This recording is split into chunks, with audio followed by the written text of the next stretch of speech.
자, 반갑습니다. 배준찬 교수의 맛있는 도움 이야기의 배준찬입니다. 자, 여러분 반갑습니다. 흔히들 분양권 프리미엄을 그냥 줄여서 P라고 그러죠. 그래서 분양권 P가 터지는 날에는 이제 굉장한 고통이 다가오고 있죠. 아파트 분양권을 사고 팔고 할 때 그냥 뭐 다운 계약서를 썼다 그러면 처음에 돈은 받아서 좋겠죠. 하지만 이게 시간이 지난 후에 문제가 생기면 엄청난 고통이 다가온다는 이야기겠죠. 그래서 조심을 하셔야 됩니다. 누구나 한 번쯤은 해봤죠. 뭐를 해봤냐라고 하면 분양권 투자라는 거예요. 그리고 누구나 한 번쯤은 경험도 해보셨죠. 무슨 경험이냐? 분양권을 사고 팜으로써 얻는 프리미엄에 대해서 누구나 한 번쯤은 경험은 하셨으리라 생각합니다. 물론 지금까지 한 번도 분양권에 대해서 아파트를 분양받은 적도 없고 프리미엄을 주고 사고 판 적이 없는 분도 계실 것 같아요. 그만큼 부동산 재테크에 대해서 맑고 아름다웠던 분이다라고 말씀을 드릴 수 있을 것 같아요. 그래서 부동산에 관심 있는 분들이라면 누구나 한 번쯤은 분양권에 대해서 또 프리미엄에 대해서 한 번쯤은 안다는 얘기예요. 그리고 분양권을 사고 팔 때 이런 표현 좀 조심스럽죠? 예, 다운 계약서. 그리고 불법으로 전매를 한 경우. 그래요. 이런 경우가 아직도 많지 않습니까? 뭐 기존에 있는 아파트 시장은 뭐 다운 계약서니 뭐 업 계약서니 또 불법 거래니 거의 뭐 없어졌다라고 말씀을 드릴 수 있겠는데요. 분양권 시장만큼은 아직도 굉장히 혼탁해요. 아직도 다운 계약서를 막 쓰고 있고 불법 전매 또 뭐 떴다방 아직도 많지 않습니까?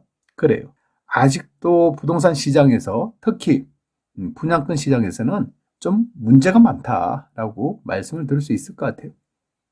여기서 말하는 다운 계약서라는 거는요, 뭐 실제 거래된 금액보다 더 낮게 신고를 하는 거, 즉 금액을 좀 낮게 신고하는 걸 다운 계약서라고 그러죠. 실제적으로는 매매 금액 4억 주고 샀어요. 그런데 매매 가격을 2억 주고 샀다라고 이처럼 다운하는 걸 다운 계약서라는 거죠. 매도자 입장이라면 양도소득세를 적게 내기 위한 거고, 매수자 입장이라면 취득세를 적게 내는 그러한 불법 행위를 말하는 거죠. 또한 불법 전매라는 거 있죠. 분양권 전매 금지 기간 내에 그냥 몰래 사고 판다는 거예요. 불법적이죠. 매도자 입장이라면 전매 금지 기간 내에서 현금화를 할 수 있는 거고요. 매수자 입장이라면 전매 금지 기간 내에 내 집 마련을 비교적 저렴하게 하는 그런 목적하에 불법으로 행해지는 거겠죠. 저 개인적인 생각으로는 언젠가는 크게 분양권 시장에 대해서 대대적인 단속을 할 것이다 라고 생각합니다. 이때쯤 되면 아마도 분양권 시장도 기존 아파트 시장처럼 투명화되지 않을까라는 생각이 든다는 거죠. 특히 홍남기 부총리는요, 분양권 불법 전매를 12월 7일부터 집중 단속을 하겠다고 발표를 했죠. 언론에서는 뭐 그다지 큰 이슈가 되지 못한 것 같은데요. 근데 제가 보기에는 앞으로 큰 이슈가 될 것 같아요. 아니, 어떻게 보면 미래를 예측한다고 할까요? 그래요. 경제부총리께서 분양권 불법 전매를 집중 단속하겠다. 어떻게 보면 분양권 시장이 그동안 뭐 다운 계약서가 됐든 불법 전매가 됐든 이런 부분이 뭐 누구나 다 알고 있는 사실이지 않습니까? 뭐 프리미엄을 2억 받았는데 뭐 프리미엄을 확 낮춰서 신고하는 거. 또 전매 기간이 있지만은 그래도 사고 팔았잖아요. 이 부분에 대해서 이제 집중 단속을 하겠다는 거예요. 그래서 앞으로는 이러한 부분이 분양권 불법 전매라는 이야기가 앞으로 내년부터 더 많이 이슈가 될 수 있다는 얘기입니다. 그렇다면 만약 다운 계약서나 불법 전매가 들켰다라고 할 경우에는 어떤 처벌을 받을까요? 매도자 입장에서는 뭐 양도소득세 차액 납부해야죠. 또한 양도소득세 부분에서 납부 불성실, 즉 양도소득세를 낮추기 위해서 허위 신고를 했지 않습니까? 따라서 이러한 부분에 대해서 가산세가 붙는다라고 말씀을 드릴 수 있을 것 같고요. 매수자 입장이라면 불성실 신고 가산세가 붙고 취득세 부분에 대해서 추징세가 붙겠죠. 또한 취득세의 3배 이하 가태료가 또다시 추징된다는 얘기입니다. 공인중개사 분들, 즉 부동산 입장이라면 개업 공인중개사 자격 정지 및 등록 취소가 되고요. 업무가 정지당하겠죠. 물론 이러한 사람들은 정식 계약서를 안 쓰지 않습니까? 분양권을 뭐 이렇게 중간에 다운 계약서 내지 불법으로 이게 사고 파는 행위를 어떻게 정식 매매 계약서를 쓰겠어요? 안 쓰죠. 그냥 쓴다 하더라도 당사자들끼리, 즉 매도자와 매수인끼리 직거래한 거라고 본인들은 빠지잖아요. 공인중개사 간판이 빠져버리잖아요. 쉽게 말하면 본인들은 나중에 문제가 생기면 싹 빠질 그런 구멍을 다 마련했다는 거 아니겠어요? 그리고 실질적으로 시간이 지난 뒤, 몇 년이 지난 뒤에 문제가 생겼다. 매수자가 됐든 매도자가 됐든 이제 어떻게 해야 되냐? 그때 좀 상의를 하고 싶은데 부동산은 없어졌다는 얘기예요. 어디 갔는지를 몰라.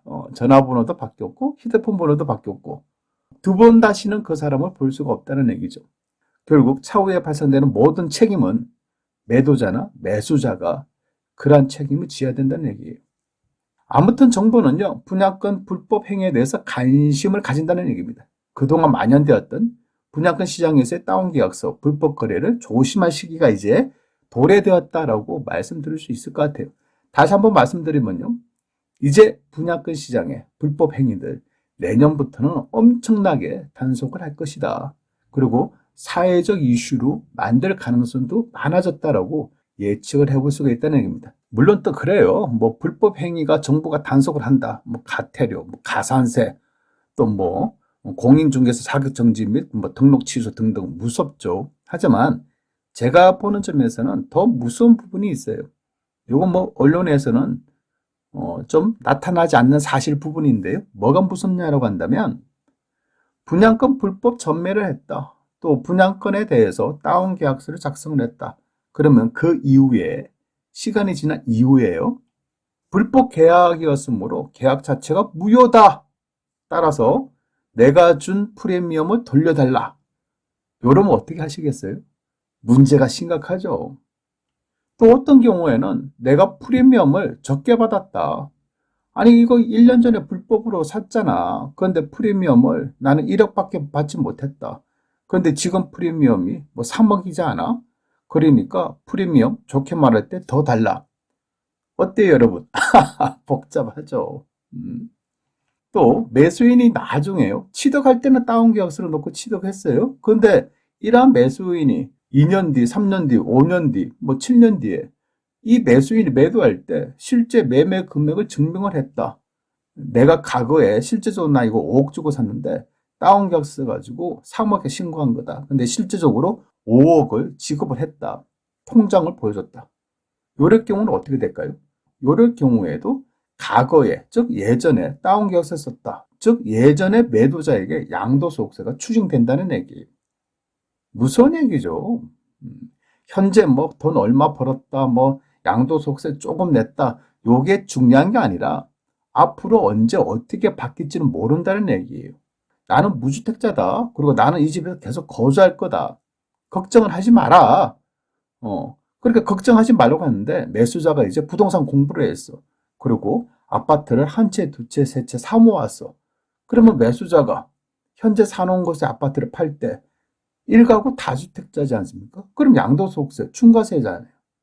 그러니 그때서야 이제 나 과거에 다운계약서 썼지? 그런데 양도소득세 신고할 때는 내 과거에 다운계약서 신고 안 하고 과거에 실제 지급한 금액으로 신고하겠어. 그래야지 양도소득세를 조금 내니까 이런 식으로 신고를 할 수 있다는 얘기예요. 그러면 그 당시 매도한 사람 입장을 어떨까요? 난처하다는 거예요. 그리고 불법으로 전매한 매도인 크게 당하고 만다는 얘기겠죠. 따라서 홍남기 경제부총리의 분양권 불법 전매 이제 12월 7일부터 대대적인 집중 단속을 한다는 거 아닙니까? 이게 무섭다는 거예요. 분양권을 사고 판 이후에 어떻게 변할지 모르는 매수자의 신고 사항에 따라서 매도인이 크게 당할 가능성이 높아졌다라고 말씀을 드릴 수가 있다는 얘기입니다. 분양권 전매 거래 시에 이 정도 금액 쓰면 다 통과가 된다. 잡히지 않는다. 이런 이야기들을 뜻다방 공인중개사들이 막 할 거 아닙니까? 이제는 이런 말을 함부로 믿으면 안 되는 시기가 도래되었다라고 말씀을 드릴 수가 있을 것 같아요.